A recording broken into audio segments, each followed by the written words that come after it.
اجي وجه السردينه ملي دخل رمضان وانا كنقلب عليك حتى كيفاش كنا ناخذوك غير ب5 دراهم حتى شويه لقيناك واصل 30 درهم. عندك جوج اختيارات، يا تقول الحقيقه يا نصلخ بك. والله اخويا قردوش ما درت شي حاجه، راه سبابكم دوك الشناقه كياخذوا الحوت رخيص ويبيعوه للناس بالثمن، الله ياخذ فيهم الحق.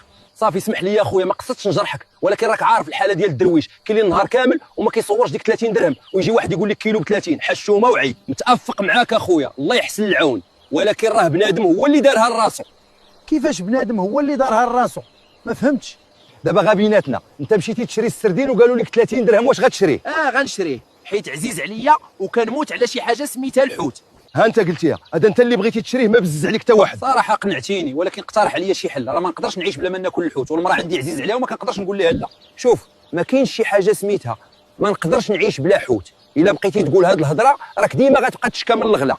واش ما تقدرش تصبر شهر ما تاكلش الحوت الا صبرتي انت، والاخر ما شريتوش غادي يخناز ليهم، وفاش غادي يبغيو يبيعوا المره الجايه غادي ينقصوا الثمن.